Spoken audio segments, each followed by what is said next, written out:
दोस्तों, आज हम आपको एक ऐसा वाकया सुनाने जा रहे हैं जिसे सुनकर आपके रोंगटे खड़े हो जाएंगे। एक खूबसूरत और नौजवान लड़की की जिंदगी, उसकी मेहंदी की रात कैसे बर्बाद हुई, इस कहानी की सच्चाई जानकर आपके होश उड़ जाएंगे। दोस्तों, इस कहानी को आखिर तक जरूर सुनिएगा। यह कहानी है मुस्कान की। मुस्कान एक खूबसूरत लड़की थी। उसकी खूबसूरती का चर्चा पूरे गांव में था। वह हर वक्त हंसती मुस्कुराती रहती थी, इसलिए घर वालों ने उसका नाम मुस्कान रख दिया था। मुस्कान के अब्बू का नाम जमाल था और उसने अपनी बेटी का रिश्ता अपने एक दोस्त के बेटे के साथ तय कर दिया था। घर में जल्द ही उसकी शादी की तैयारियां होने लगी। घर में सब बहुत खुश थे क्योंकि मुस्कान इस घर की सबसे बड़ी बेटी थी, इसलिए सब उसकी शादी की तैयारियां बहुत जोर शोर से कर रहे थे। जिस लड़के से मुस्कान का रिश्ता तय हुआ था, उसे अभी तक मुस्कान ने देखा भी नहीं था और वह उन लोगों के बारे में ज्यादा जानती भी नहीं थी क्योंकि उसके माँ बाप ने यह रिश्ता तय किया था। फिर घर में शहनाइयां बजने लगी। पूरा घर सजा दिया गया था। एक खुशियों का सामान था। सारे मेहमान घर में आने लगे और फिर मुस्कान की शादी होने लगी। आज उसकी मेहंदी की रात थी।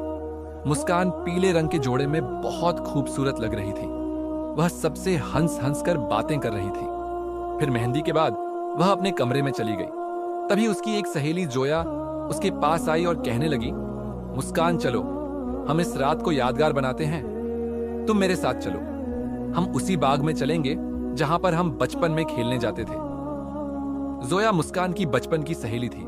मुस्कान हैरत से कहने लगी, अरे जोया, आज मेरी मेहंदी है, मैं तुम्हारे साथ कैसे जा सकती हूं?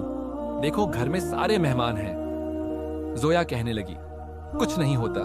देखो, शादी के बाद तुम दूसरे शहर चली जाओगी और न जाने मेरी तुमसे मुलाकात होगी या नहीं। तुम मेरी बचपन की सहेली हो। मैं आज रात तुम्हारे साथ गुजारना चाहती हूं। फिर कल तो तुम्हारी बारात है। तुम रुखसत होकर शहर चली जाओगी। प्लीज इनकार न करो। उसकी मिन्नत समाजत के बाद बालाखिर मुस्कान भी इस बात पर राजी हो गई कि वह जोया के साथ उसी बाग में जाए जहां पर वे बचपन में खेलने जाते थे, जहां पर एक झूला बंधा होता था और वे दोनों झूला लेने के बहाने दिन हो या रात एक दूसरे का हाथ पकड़े उस बाग में पहुंच जाती थी। बाग के पास ही एक नहर भी थी जो बहुत ही खूबसूरत थी। गांव के अक्सर लोग इस नहर से पानी भरने जाते थे और गांव की औरतें वहां कपड़े धोती थीं। फिर जोया और मुस्कान रात के 10 बजे चुपके से घर से निकल पड़ी। किसी को नहीं पता चला था कि काली रंग की चादर में लिपटी मुस्कान जोया के साथ घर से निकल गई है। जोया उसे अपने साथ उसी बाग में ले आई थी। वे दोनों एक आम के पेड़ के नीचे बैठकर बातें कर रही थी। तभी अचानक जोया कहने लगी, तुम 2 मिनट यहां बैठो, बस मैं अभी आती हूं। मुस्कान जल्दी से कहने लगी, अरे तुम मुझे अकेला छोड़कर कहां जा रही हो? जोया कहने लगी, बस मैं अभी आती हूं। दरअसल मैं एक चीज भूल आई थी, कहीं अम्मा को वह बात पता न चल जाए। बस मैं उस चीज को छुपा कर आती हूं। ऐसे लग रहा था जोया बहुत जल्दी में है। वह मुस्कान को अकेला रात के वक्त इस बाग में छोड़कर चली गई थी। मुस्कान बहुत घबरा रही थी क्योंकि हर तरफ अंधेरा फैला हुआ था और जोया उसे आधी रात को इस बाग में छोड़कर चली गई थी, जबकि उसने अपनी मेहंदी का सूट पहन रखा था। वह दुआ कर रही थी कि जोया जल्दी से वापस आ जाए। शायद उसने यहां आकर कोई गलती की है। वह उठकर खड़ी हुई थी कि जैसे ही पलटी तो उसके पैरों तले से जमीन निकल गई। सामने उस गांव का एक अवाश नौजवान खड़ा था जिसका नाम बाबर था। मुस्कान को देखकर बाबर की आंखों में चमक थी, लेकिन मुस्कान को उसे देखकर बहुत गुस्सा आया। तुम यहां क्या कर रहे हो? बाबर अजीब अंदाज में मुस्कुराया और कहने लगा, अपनी बेइज्जती का बदला लेने आया हूं। यह सुनकर मुस्कान खौफजदा हो गई और कहने लगी, कौन सी बेइज्जती? बाबर उसके सामने आकर कहने लगा, उस दिन जब मैंने तुमसे कहा था कि मैं तुम्हें पसंद करता हूं और तुमसे शादी करना चाहता हूं, तुमने मेरे मुंह पर थप्पड़ मारा था। आज मैं उस थप्पड़ का बदला लूंगा। आज तुम्हारी मेहंदी की रात है।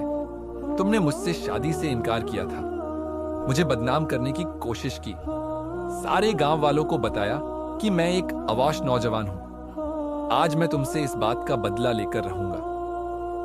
उसने मुस्कान को दोनों हाथों से पकड़ लिया था। मुस्कान चीख रही थी, चिल्ला रही थी, लेकिन उसकी आवाज सुनने वाला कोई भी नहीं था, क्योंकि बाबर ने उसके मुंह पर हाथ रख दिया था। वह उसके साथ जबरदस्ती कर रहा था। मेहंदी की रात मुस्कान अपनी इज्जत खो चुकी थी। जोया धोखे से उसे बाग में लेकर आई थी।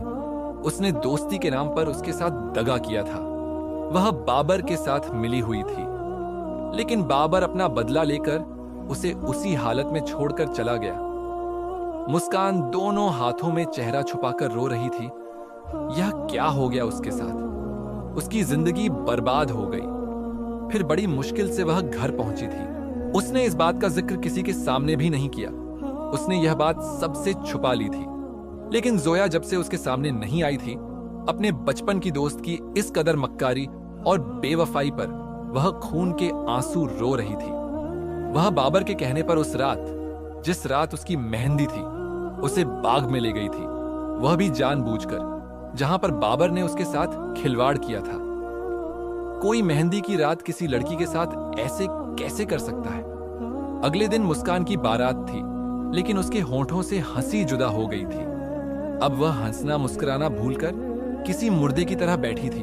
उसे हंसा भी नहीं जा रहा था। लोग उसे हंसाने की कोशिश कर रहे थे, लेकिन वह बिल्कुल खामोश थी। इस सदमे का असर उसके चेहरे पर था। सभी लोग तज्जुब से कह रहे थे कि आखिर मुस्कान को क्या हुआ है? क्या यह इस शादी पर खुश नहीं है? लेकिन कोई नहीं जानता था कि मुस्कान के ऊपर क्या कयामत टूटी है। फिर उसने लाल रंग का जोड़ा पहना और वह बहुत ही उदास लग रही थी।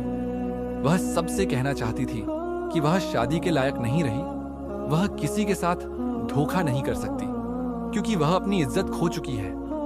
बाबर ने उससे अपना बदला लिया था, वह भी उसकी इज्जत को मिट्टी में मिलाकर। लेकिन वह अब एक ऐसी लड़की बन चुकी थी जिसके पास इज्जत नहीं थी। अगर शादी की रात उसके शौहर के सामने यह राज आ गया तो वह कहां जाएगी? यही सोच सोचकर ऐसे लग रहा था उसके जिस्म में जान नहीं है। फिर रुखसती के बाद उसने एक भी आंसू नहीं बहाया। उसके माँ बाप भी परेशान थे कि आखिर उनकी बेटी को क्या हुआ है। कोई भी यह नहीं जानता था कि वह अपनी मेहंदी की रात अपनी इज्जत खो चुकी है। घर वालों से छुपकर अपनी सहेली के कहने पर वह उसके साथ बाग में चली गई थी, लेकिन इस मासूम को नहीं पता था कि वह एक साजिश का हिस्सा बन चुकी है और इस साजिश के नतीजे में मुस्कान की जिंदगी बर्बाद हो गई थी। बालाखिर वह रुखसत होकर दूसरे शहर चली आई, जहां पर उसका निकाह सरफराज के साथ हो गया था। सरफराज उसका शौहर था। सरफराज जैसे ही कमरे में आया, मुस्कान बहुत ज्यादा डर रही थी। वह सोच रही थी कि आज उसका वह राज सामने आ जाएगा जिसके बारे में उसने किसी को भी नहीं बताया। सरफराज कमरे में आया। उसने दुल्हन बनी मुस्कान को देखा, जो सर झुकाए बैठी थी और बहुत ही खूबसूरत लग रही थी। लेकिन सरफराज के चेहरे पर परेशानी थी। ऐसे लगता था कि वह किसी बात से परेशान है। फिर वह मुस्कान के सामने बैठा और उसे कहने लगा, मुस्कान, मुझे माफ कर देना। मैं इस शादी पर राजी नहीं था, लेकिन घर वालों ने मेरी शादी जबरदस्ती कर दी। यह सुनकर मुस्कान हैरान रह गई। फिर सरफराज शर्मिंदगी से कहने लगा, दरअसल मैं इस लायक नहीं कि मैं शादी कर सकूं। मैं एक नामर्द हूं। यह सुनकर मुस्कान के पैरों तले से जमीन निकल गई थी। वह हैरत से सरफराज को देख रही थी। कुदरत ने खुद ही उसके लिए आसानी कर दी थी। जब सरफराज ने उसे बताया कि वह एक नामर्द है और शादी करने के लायक नहीं है, लेकिन घर वालों ने जबरदस्ती उसकी शादी कर दी, क्योंकि घर वाले उसका राज नहीं जानते हैं। उसने मुस्कान के सामने हाथ जोड़ दिए थे और उससे कहने लगा, मुझे यकीन है कि तुम भी मेरी इज्जत रखोगी और मेरा यह राज कभी किसी के सामने नहीं खोलोगी। मुस्कान ने उससे वादा कर लिया था, क्योंकि वह जानती थी कि एक राज वह भी छुपा कर बैठी है। अगर इस बात का पता सरफराज को चल जाता तो सरफराज शादी की रात ही उसे तलाक दे देता। शुक्र है कि खुदा ने उसका राज रख लिया था। उसकी इज्जत यहीं पर छुपी रही। सरफराज ने उसकी इज्जत रखी तो उसने सरफराज की इज्जत रखने का वादा कर लिया था। सरफराज एक नामर्द है। उसने यह बात किसी को भी नहीं बताई थी, लेकिन वह नहीं जानती थी कि आने वाले दिनों में उसके साथ क्या होने वाला है। फिर यूं ही दिन गुजरते रहे। एक बार वह सरफराज के साथ अपने घर वालों से भी मिलकर आ गई थी, लेकिन उसके दिल में कोई खुशी नहीं थी। जैसे आमतौर पर शादी के बाद लड़कियां सजती हैं, संवरती हैं, उसे ऐसा कोई शौक नहीं था। सरफराज के घर वाले भी उससे कहते कि वह तैयार होकर रहा करे। सरफराज की बहनों को अपनी यह खूबसूरत सी भाभी बहुत अच्छी लगती थी, जो हर वक्त खामोश रहती थी। सरफराज की मां का नाम जमीला था, लेकिन जमीला एक सख्त मिजाज की औरत थी। उसने देखा कि मुस्कान हर वक्त खामोश रहती है, कमरे में पड़ी रहती है। फिर एक दिन वह आकर उससे कहने लगी, तुम्हारी शादी को एक हफ्ता हो गया है, अब घर के कामकाज करना शुरू करो। मेरी बेटियां अभी छोटी हैं, वे घर के काम नहीं कर सकती। मुस्कान ने उसके सामने सर झुका लिया और कहने लगी, जी अम्मी, जैसा आप कहें मैं घर का सारा काम करूंगी, क्योंकि मुझे सारा काम करना आता है। जमीला यह सुनकर हैरान रह गई। वह समझ रही थी कि मुस्कान एक नखरे वाली लड़की है, वह इस बात से इनकार करेगी, लेकिन उसके चेहरे पर बला की खामोशी थी। ऐसे लगता था कि उसके वजूद में एक गहरा राज छुपा हुआ है। अब मुस्कान खामोशी से घर का कामकाज करती रहती थी। वह ज्यादा किसी से बात भी नहीं करती थी, क्योंकि उसके ऊपर जो कयामत बीत गई थी उसका जिक्र वह किसी से भी नहीं करना चाहती थी। उसकी सास जमीला उससे बहुत खुश थी कि उसे बहुत अच्छी बहू मिल गई है, जबकि सरफराज भी खुश था कि मुस्कान ने उसका राज छुपा लिया है। उसकी सच्चाई दुनिया वालों के सामने आती तो शायद वह किसी से मुंह दिखाने के काबिल न रहता। फिर दिन यूं ही गुजरने लगे। उसकी शादी को 1 महीना गुजर गया था। एक दिन सरफराज ऑफिस से घर आया और वह जल्दी जल्दी बैग पैक कर रहा था। मुस्कान उसे देखकर हैरान थी। वह उससे कहने लगी कि तुम कहां जा रहे हो? सरफराज उसे कहने लगा, मेरे एक दोस्त का एक्सीडेंट हो गया है, मुझे दूसरे शहर जाना होगा। यह सुनकर मुस्कान हैरान रह गई थी कि वह दूसरे शहर जा रहा है, उसे यहां अकेला छोड़कर। लेकिन मुस्कान ने उसे कुछ भी न कहा। सरफराज अपने दोस्त के पास चला गया था, जबकि वह खामोशी से घर के काम काज करती रहती। उसके साथ जो भी हुआ था, उस वाकये ने उसके जहन पर गहरा असर छोड़ा था। फिर एक दिन अचानक उसकी तबीयत खराब हो गई। उसे मुसलसल उल्टियां लग रही थी। वह बीमार होकर बिस्तर पर जा गिरी थी। उसकी सास जमीला उसे देखकर परेशान हो गई। वह मुस्कान से कहने लगी, आखिर तुम्हें क्या हुआ है? तुम्हारी इतनी तबीयत क्यों खराब है? चलो तुम मेरे साथ, मैं तुम्हें डॉक्टर के पास लेकर चलती हूं। लेकिन मुस्कान डॉक्टर के पास जाना नहीं चाहती थी, इसलिए उसने साफ इनकार कर दिया। लेकिन दूसरे दिन जब मुस्कान की हालत ज्यादा खराब हो गई तो जमीला उसे अपने साथ डॉक्टर के पास ले गई। डॉक्टर एक औरत थी। वह मुस्कान को गौर से देखने लगी, फिर जमीला से कहने लगी, तुम्हारी बहू हामिला है, यह मां बनने वाली है। जमीला यह सुनकर हैरान रह गई थी, क्योंकि सरफराज और मुस्कान की शादी को अभी सिर्फ 1 महीना ही हुआ था। डॉक्टर जमीला की हैरानी देखकर कहने लगी, तुम्हारी बहू की शादी को कितना अरसा हो गया है? जमीला कहने लगी, अभी मेरे बेटे की शादी को सिर्फ 1 महीना हुआ है। डॉक्टर उससे कहने लगी, यह तो खुशी की बात है कि तुम्हारी बहू मां बनने वाली है। जमीला भी बहुत खुश थी। वह खुशी खुशी मुस्कान को लेकर घर आ गई। लेकिन 2 दिन बाद जब सरफराज घर आया और जब जमीला ने अपने बेटे को यह खुशखबरी सुनाई कि तुम्हारी बीवी हामिला है, यह सुनकर उसके होश उड़ गए थे। वह गुस्से भरी नजरों से मुस्कान की तरफ देख रहा था। वह जमीला से तो कुछ नहीं कह सका, लेकिन कमरे में आते ही वह मुस्कान की तरफ नफरत से देखते हुए कहने लगा, तुमने मेरे साथ ऐसा क्यों किया? मेरा राज छुपाने का वादा किया था, लेकिन अपना मुंह कहां से काला किया है? यह बच्चा मेरा हरगिज नहीं है, क्योंकि मैं तो बाप बनने की सलाहियत से महरूम हूं। फिर तुमने यह बच्चा कैसे पैदा कर लिया? मुस्कान दोनों हाथों में मुंह छुपाकर रोने लगी। वह सरफराज से कहने लगी, मेरा इसमें कोई कसूर नहीं, मेरी भी किसी ने जिंदगी बर्बाद कर दी थी। सरफराज उसे गुस्से से कहने लगा, फिर तुमने शादी क्यों की? यह बच्चा मेरा हरगिज नहीं है, मैं इसे कबूल नहीं करूंगा। मैं दुनिया वालों के सामने अपनी सच्चाई नहीं लाना चाहता। तुमने इसका फायदा उठाया है। तुम एक गुनहगार लड़की हो। वह मुस्कान को खूब जलील कर रहा था, उसे बातें सुना रहा था और खामोशी से घर से बाहर चला गया। पीछे मुस्कान घुटनों में मुंह छुपाकर रोए चली जा रही थी। उसे अपनी मेहंदी की वह रात याद आई जब बाबर ने उस पर जुल्म किया था और उसकी बचपन की सहेली जोया ने उसके साथ धोखा किया था। उसकी वजह से आज उसे यह सब भुगतना पड़ रहा था। अब सरफराज उससे बात भी नहीं करता था। वह जोया को एक बदकिरदार लड़की समझ रहा था, लेकिन जोया को यह गम अंदर ही अंदर खाए जा रहा था कि एक ऐसा वजूद उसके अंदर पल रहा है जो कि नाजायज है। दोनों मियां बीवी एक कमरे में रहते थे, लेकिन एक दूसरे से बात भी नहीं करते थे। लेकिन घर वाले यही समझते थे कि यह बच्चा सरफराज का है। वे सरफराज की हकीकत नहीं जानते थे कि वह बाप बनने की सलाहियत से महरूम है। फिर एक दिन सरफराज मुस्कान से कहने लगा, मेरे दोस्त की हालत बहुत खराब है, वह अस्पताल में दाखिल है, तुम भी मेरे साथ चलो। मुस्कान उसके कहने पर अस्पताल चली आई थी। उसके चेहरे पर थकान थी, लेकिन जैसे ही उसकी नजर बेड पर लेटे उस शख्स पर पड़ी तो उसने नफरत से मुंह फेर लिया था। वह कोई और नहीं बल्कि बाबर था। बाबर ने भी मुस्कान को पहचान लिया था। वह सोच भी नहीं सकती थी कि सरफराज का दोस्त बाबर होगा, जिसने उसकी जिंदगी बर्बाद की थी।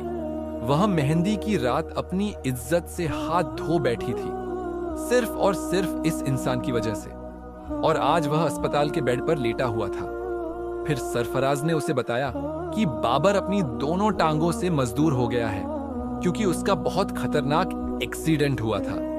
बाबर ने भी मुस्कान को पहचान लिया था।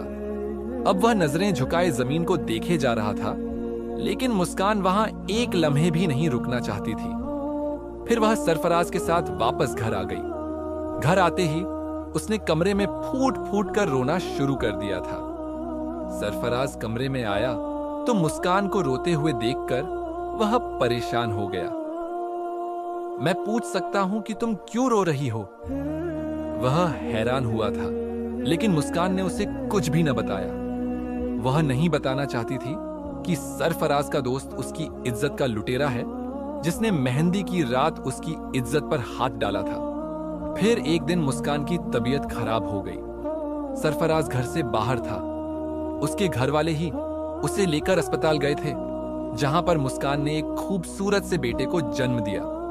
लेकिन उस बेटे को देखकर उसकी आंखों में कोई खुशी की चमक नहीं थी, बल्कि वह पथरीली नजरों से उसके वजूद को देख रही थी। जब जमीला ने अपने बेटे को यह खुशखबरी सुनाई कि वह एक बेटे का बाप बन गया है, तो सरफराज के चेहरे पर कोई खुशी नहीं थी, क्योंकि वह जानता था कि यह बच्चा उसका नहीं है। वह उस बच्चे से बहुत नफरत महसूस कर रहा था। लेकिन मुस्कान सोच रही थी कि अगर उसका राज दुनिया के सामने आ जाता तो वह कहीं मोह दिखाने के काबिल नहीं रहती। अब वह उस बच्चे को पाल रही थी। सारे घर वाले उसे प्यार करते थे, लेकिन सरफराज की आंखों में उसके लिए नफरत होती थी। वह उस बच्चे से बहुत नफरत महसूस करता था, क्योंकि वह बच्चा उसका नहीं था, बल्कि वह मुस्कान का गुनाह था, जबकि मुस्कान भी गुनहगार नहीं थी। फिर धीरे धीरे वह बच्चा बड़ा होने लगा, लेकिन जमीला ने महसूस कर लिया था कि सरफराज उस बच्चे को न ही गोद में लेता है और न ही प्यार करता है। फिर एक दिन वह सरफराज से कहने लगी, बेटा, तुम अपनी औलाद से वह मोहब्बत नहीं करते जो तुम्हारा बाप तुमसे करता है। मुझे यह देखकर बहुत तकलीफ महसूस होती है। आखिर इसकी क्या वजह है? सरफराज ने उसे एक लफ्ज भी न कहा और खामोशी से वहां से चला गया, क्योंकि अगर वह मुस्कान का राज अपनी मां को बताता तो शायद मुस्कान भी उसका राज उसकी मां को बता देती। इसलिए उसने खामोशी इख्तियार किए रखी। फिर एक दिन वह मुस्कान से कहने लगा कि आज मेरे दोस्त बाबर का इंतकाल हो गया है। यह सुनकर मुस्कान की आंखें फटी की फटी रह गई थी। फिर वह कहने लगा, लेकिन मरते वक्त उसने मुझसे एक अजीब बात कही। वह कह रहा था कि अपनी बीवी मुस्कान से कहना कि मुझे माफ कर दे। आखिर उसने ऐसा क्या किया था? मुझे भी तो बताओ। लेकिन मुस्कान ने उसे एक लफ्ज भी ना कहा। वह मर चुका था और उसकी बुराई वह सरफराज के सामने नहीं करना चाहती थी। फिर धीरे धीरे उसका बेटा अय्यान बड़ा हो रहा था। वह अब स्कूल जाने लगा था। एक दिन वह अपनी स्कूल की कॉपी उठाकर सरफराज के पास आया और कहने लगा देखो अब्बा जान, मुझे टीचर ने स्टार दिया है। लेकिन सरफराज ने वह कॉपी जमीन पर फेंक दी थी और खामोशी से उठकर घर से बाहर चला गया। जमीला ने भी उसका रवैया नोट किया था, जबकि मुस्कान की आंखों में आंसू थे। रात को जमीला सरफराज से कहने लगी, तुमने बच्चे के साथ ऐसा क्यों किया? वह तुम्हारी ही औलाद है। सरफराज चिल्लाते हुए कहने लगा, वह मेरी औलाद नहीं है, मैं उससे नफरत करता हूं। यह सुनकर जमीला समेत सारे घर वाले हैरान रह गए थे। फिर वह मुस्कान से कहने लगी, सरफराज अपनी औलाद से मोहब्बत क्यों नहीं करता? क्या यह उसका बेटा नहीं है? उसकी आंखों में हैरत थी। तो मुस्कान कहने लगी, नहीं, ये सरफराज की ही औलाद है। इतना कहकर उसने अपने बेटे अयान को गोद में लिया और कमरे के अंदर चली आई, और कमरे में आते ही उसने रोना शुरू कर दिया था। रात को सरफराज कमरे में आया तो मुस्कान उससे कहने लगी, आप सबके सामने मेरे बेटे को जलील न किया करें। वह एक मासूम बच्चा है, जो भी हुआ है उसमें उसका कोई कसूर नहीं। फिर सरफराज ने उसे नफरत से देखा और कहने लगा, लेकिन मुझे भी तो पता चले कि आखिर वह किसकी औलाद है। तुम जानती हो कि मैं एक नामर्द हूं, मैं बाप बनने की सलाहियत से महरूम हूं। तुमने अपना गुनाह मेरे सर डाला है। मुस्कान रोते हुए कहने लगी, यह मेरा गुनाह नहीं है, बल्कि मेरे साथ भी किसी ने ज्यादती की थी। वह उस रात का राज है जिसने मेरी जिंदगी बर्बाद कर दी थी। लेकिन शायद हमारी किस्मत में ऐसे ही मिलना लिखा था। आपको यकीन नहीं आएगा सरफराज की उस दिन मेरी मेहंदी थी। जब आपके दोस्त बाबर ने मेरी इज्जत पर हाथ डाला था, उसने ही मेरी इज्जत खराब की थी। यह सुनकर सरफराज को यकीन नहीं आया। वह मुस्कान से कहने लगा, ऐसे कैसे हो सकता है? बाबर ऐसा नहीं था। तो मुस्कान रोते हुए कहने लगी, वह हमारे गांव का ही था और गांव में रहने वाली एक औरत का भांजा था। अक्सर ही वह हमारे गांव आता था। एक दिन गली के नुक्कड़ पर उसने मुझसे इजहार मोहब्बत किया, लेकिन मैंने उसके मुंह पर थप्पड़ दे मारा था। उस बात का बदला उसने ऐसे लिया कि मेरी दोस्त जोया के साथ मिलकर उसने मेरी मेहंदी की रात को मुझे खेतों में बुलवाया और मेरी इज्जत खराब कर दी। फिर मैं कहीं मुंह दिखाने के काबिल नहीं रहती, लेकिन आपसे मेरी शादी हो गई। मैंने यह राज आपको आज तक नहीं बताया था, लेकिन मैं नहीं जानती थी कि वह आपका दोस्त होगा। अब वह इस दुनिया में नहीं रहा, इसलिए मैंने यह बात आपके सामने कभी नहीं की। यह उसी का गुनाह है और किसी का नहीं, और इसमें मेरा कोई कसूर नहीं था। सरफराज यह सुनकर शर्म से पानी पानी हो गया था। वह मुस्कान को गुनहगार समझता था, लेकिन गुनहगार तो बाबर था जिसने मुस्कान की जिंदगी बर्बाद की थी। फिर सरफराज ने मुस्कान से माफी मांगी और अपने बेटे अयान को गले लगा लिया। अब मुस्कान की जिंदगी अच्छी हो गई थी, क्योंकि सरफराज ने उसे अपनी जिंदगी में कबूल कर लिया था। उसे सच्चाई का इल्म हो गया था। मेहंदी की रात मुस्कान की इज्जत पर हाथ डालने वाला अपने इबरतनाक अंजाम को पहुंच गया था।